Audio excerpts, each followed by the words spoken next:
Jadi ruh itu tidak mati.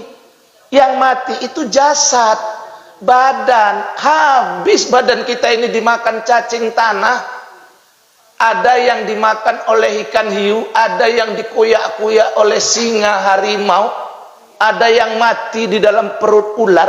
Habis jasad, ruh tidak. Ruh ini tidak ada habisnya. Dia pindah ke alam berikutnya.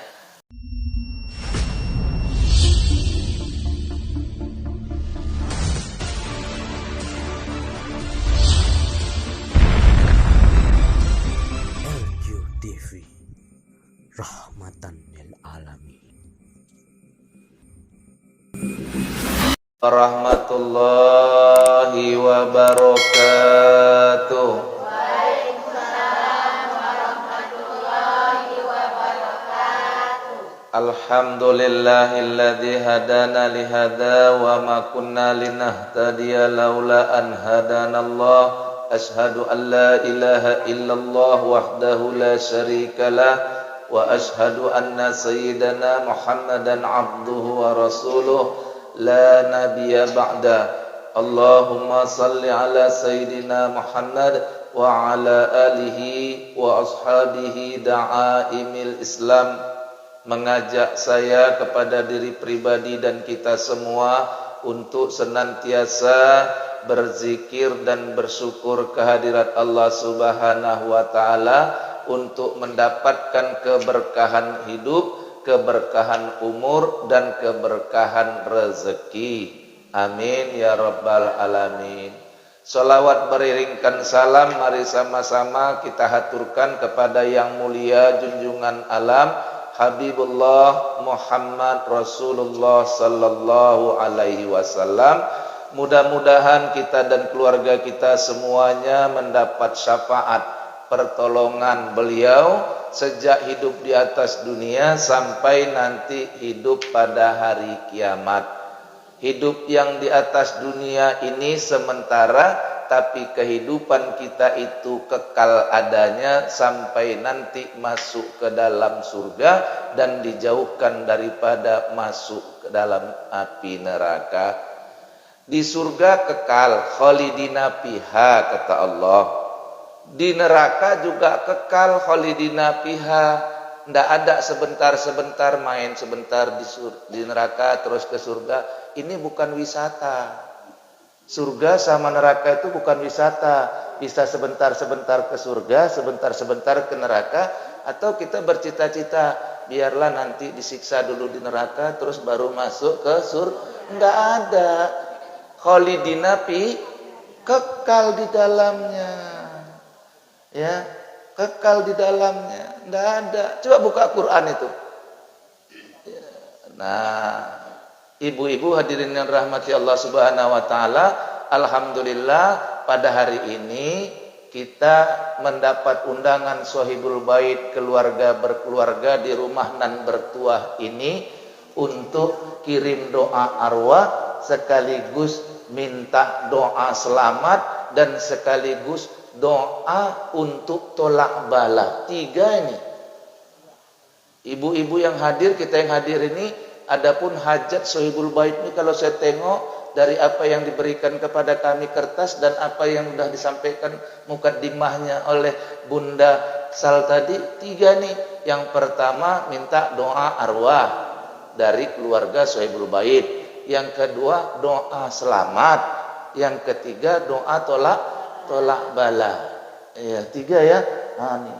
Jadi kalau yang 3 ini mau kita habiskan tentu tidak bisa. Mungkin 3 ini kita bahas sikit ya. Nanti kita sambung pada waktu yang akan datang. Itu pun kalau dipanggil lagi. Nah. Baik, Bu ya, Bunda sekalian. Yang pertama doa arwah. Arwah itu adalah jamak dari ar-ruh. Ar-ruh itu 1. Jadi kalau ibu-ibu mengirimkan Al-Fatihah kepada 1 orang jangan arwah. Misalnya disebutkan namanya. Khususon liruhi Abdul Majid bin Haji Said Ali misalnya. Nah, pakai ruh. Baru Al-Fatihah. Itu kalau satu-satu. Tapi kalau ruhnya banyak, summa ususun li arwahi abaina wa ummahatina wa liyasati jatina, itu arwah. Khusus kepada arwah bapak-bapak kami, emak-emak kami, ustadz-ustadz kami, nenek-nenek kami, dan seterusnya. Karena kita kan banyak. Di situ pakai arwah. Itulah beda ruh dengan arwah. Karena orang Arab itu kaedah bahasanya antara yang tunggal dengan yang jamak beda. Jamak beda, tunggal beda mengucapkannya. Laki-laki perempuan beda pula penggunaannya. Demikian dalam kaedah bahasa Arab. Nah, itu dia. Jadi kita minta, kenapa kita mengirimkan Al-Fatihah? Kenapa kita mendoakan orang yang meninggal? Itu memang disuruh Nabi. Jadi berarti mereka itu kan hidup. Betul kan? Cuman hidupnya di alam yang arwah. Mereka hidup di alam barzah. Hidup seperti kita, cuman nggak pakai badan, tidak pakai mata, tidak pakai mulut, tidak pakai tangan. Mereka tetap hidup. Cuman hidupnya alamnya beda. Maka itulah kita doakan mereka. Dan mereka pun pada dasarnya menurut keterangan para ulama kita juga bisa mendoakan kita. Orang yang mati. Kenapa? Tapi jangan kita minta sama dia. Yang nggak boleh minta sama dia. Kita ke kuburan, baik kuburan Tuan Syekh, baik kuburan Kiai. Kalau kita datang ke sana, kita berdoa mendoakannya. Ya kan? Nah, lalu bolehkah kita minta sama dia? Tak boleh. Di makam Tuan Syekh itu kita minta, ya Tuan Syekh, aku berikanlah mobil, berikanlah rumah. Tak boleh. Kita doakan dia, tapi karena dia juga masih hidup, dia juga berdoa kepada Allah. Sekira-kira ya Allah berkahilah mereka yang datang menziarahiku ini. Bukan dia yang tempat kita meminta. Tempat meminta hanya kepada Allah. Nah, begitu. Jadi ruh itu tidak mati. Yang mati itu jasad, badan. Habis badan kita ini dimakan cacing tanah. Ada yang dimakan oleh ikan hiu, ada yang dikuyak-kuyak oleh singa, harimau, ada yang mati di dalam perut ular. Habis jasad, ruh tidak. Ruh ini tidak ada habisnya. Dia pindah ke alam berikutnya. Nanti sampai kepada hari kiamat, mahsyar dan seterusnya, baru finishingnya, akhirnya surga atau neraka. Nah, begitu. Jadi nggak ada matinya. Jadi ibu-ibu nggak usah takut mati. Yang mati itu jasad. Ruh kita tidak mati. Dan di dalam beberapa keterangan hadis Rasulullah, orang yang mati kemudian dalam kebaikan di surga nanti itu katanya, itu tidak ada yang tua, Bu. Semua kita dalam keadaan remaja. Ibu-ibu yang udah 60 sama kayak saya dulu, nanti waktu di surga kita ketemu muda, tapi kita tanda Ustaz Jamal, alhamdulillah Ibu Ustaz, tapi muda. Enggak kayak yang sekarang, enggak putih lagi kayak Ustaz Jamal waktu di sana nanti. Sini putih, ya kan? Ganteng lah di sana. Penduduk surga tuh ganteng-ganteng. Penduduk surga tuh pun cantik-cantik. Enggak usah nanti, sekarang saja di atas dunia ini udah kelihatan. Nur-nur surga tuh udah kelihatan. Nampak itu. Ada orang teduh, kita nengoknya senang, nengok dia, dan nampak auranya itu. Makanya kata Rasul, hindari terlalu banyak ketawa, karena terlalu banyak ketawa akan mematikan hati dan menghilangkan nur wajah. Bukan tak boleh ketawa, jangan terlalu banyak, apalagi ketawa sendiri. Ndak ada orang ketawa sendiri di kamar mandi, senyum-senyum sendiri. Kalau udah gini-gini, agak cepat bekawan cari obatnya. Karena kalau lama-lama nanti tak terobati lagi. Pertama tadi ketawa-ketawa sendiri di kamar, kemudian nanti ketawa-ketawa di jalan. Aduh. Di masa Covid semalam, di masa resesi, banyak orang yang begitu kena. Saya tengok ada perempuan-perempuan tengah bayar jalan-jalan di kota, maaf, umur kalau saya taksir baru 45, kasihan. Ya kan, ada kan? Kita lihat jalan sendiri ketawa-ketawa, maaf, bajunya compang-camping, stres. Kenapa? Karena tidak mau bergaul dengan orang-orang alim, tidak mau ikut majelis taklim, tidak mau mendengar pengajian, kosong jiwanya. Kosong jiwanya. Itulah perlunya kita begini. Ada namanya siraman siraman rohani. Ini rohani ibu disiram. Baca Quran tadi itu siraman rohani loh, Bu. Iya kan? Wa nunazzilu minal Qur'ani ma huwa sifaa'u wa rahmatul lil mu'minin. Kami turunkan Al-Qur'an itu sebagai obat bagi orang-orang yang obat. Sifat as-sifat obat hati. Jadi kalau ibu-ibu susah baca Al-Qur'an, saya tak bisa baca Al-Qur'an, yang hafal itu yang mana? Baca.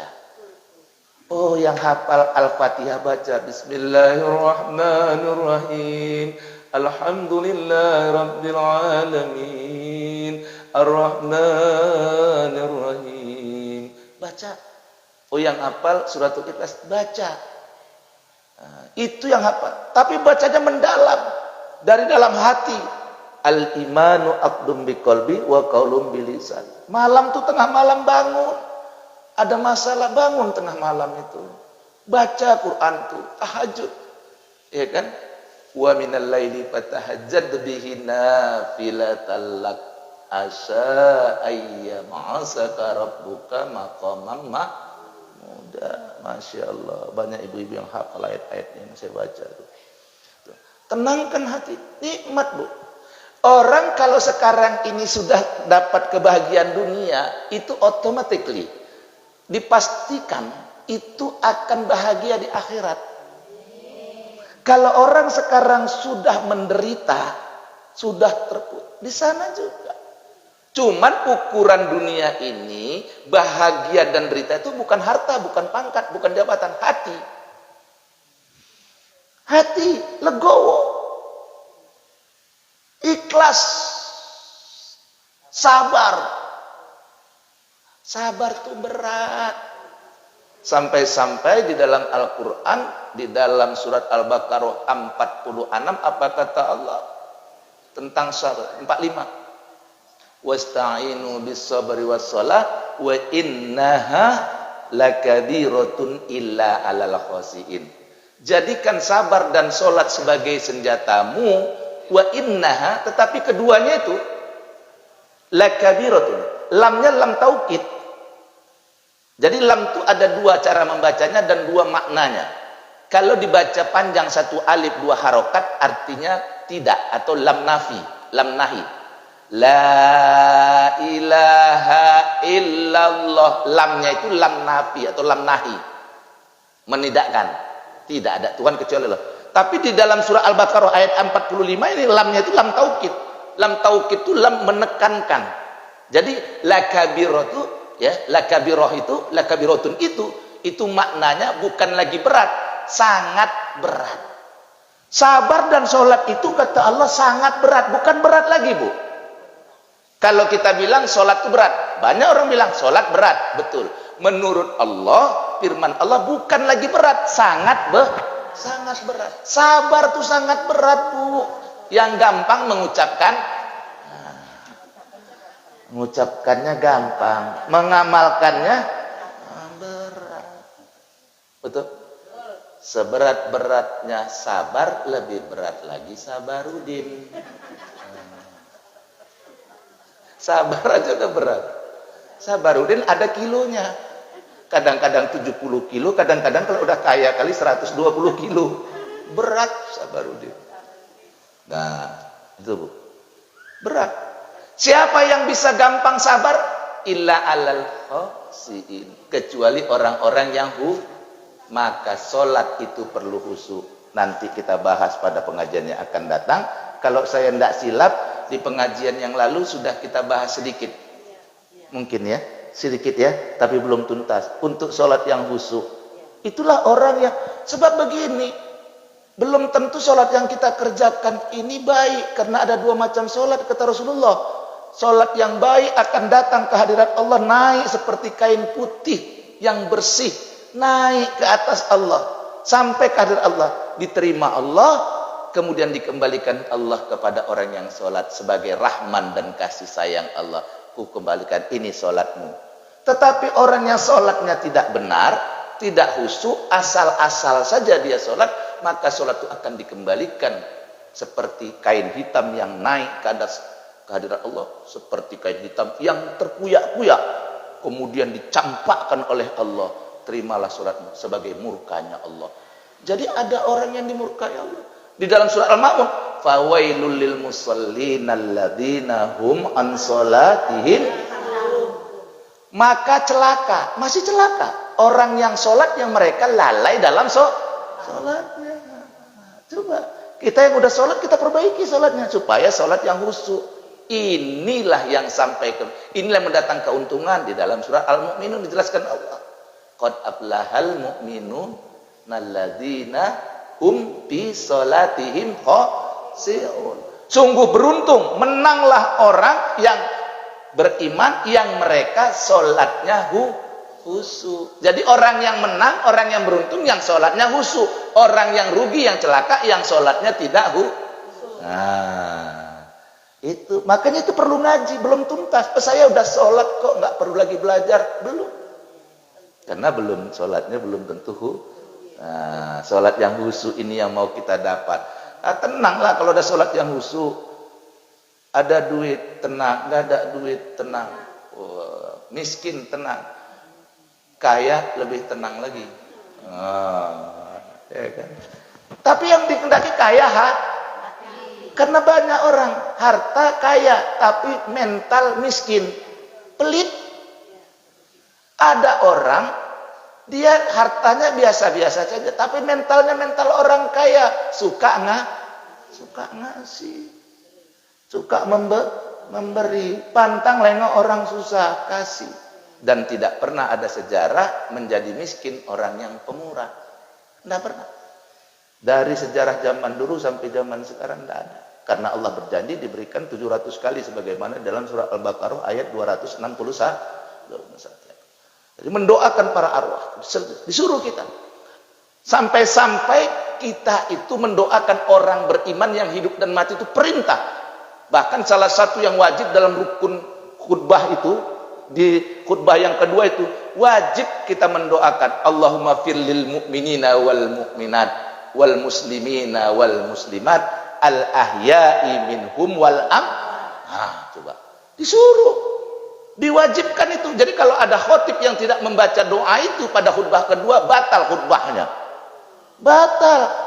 Dia harus berdoa itu di khutbah kedua, harus ada doa itu. Ya Allah, ampunkanlah dosa orang-orang beriman yang laki-laki maupun yang perempuan, dan yang hidup dan juga yang mati. Yang hidup didoakan, yang mati didoakan. Karena hakikatnya semuanya itu hidup. Ada yang hidup di dunia, ada yang hidup di alam barzah. Hidup kita. Nah, jadi kalau gitu mati itu sebenarnya indah. Sampai ada cara orang mati, sampai sebagian orang mati itu bukan air kencing yang keluar, dari kelaminnya, justru air mani yang keluar. Saking nikmatnya mati tadi, karena dia melihat tempat yang diberikan Allah kepadanya. Jadi waktu sakaratul maut itu diperlihatkan Allah sudah tempat kita. Sudah diperlihatkan tempatnya. Jadi kalau orang yang beramal soleh, tengoklah mati dia senyum. Kenapa waktu mati senyum? Macam mana lah nggak mati senyum? Duhanya tak tinggal, tahajudnya nggak tinggal, baca Qur'annya nggak tinggal. Apa nggak dia mati senyum? Ditunjukkan Allah tempatnya. Jadi kalau orang tuh mati yang senyum tuh tadi enak, ditunjukkan Allah tempatnya, indah tempatnya, lebih indah daripada dunia yang dia dapat. Macam mana dia nggak senyum? Itu ditunjukkan Allah tempatnya. Makanya waktu orang yang sudah mau mati itu kalau kita datangi, dia kadang-kadang tak tahu dia siapa yang datang nih. Tahu ada orang datang tapi tak kenal dengan yang nggak kenal. Kenapa? Sebagian dia udah mandang itu, udah asik dia. Orang-orang yang beriman tadi itu udah asik diperlihatkan Allah tempatnya tadi. Sementara orang yang beramal jelek, dia pun nggak peduli lagi dengan yang datang. Udah ketakutan nengok tempat dia itu. Udah nampak dia. Udah nampak dia.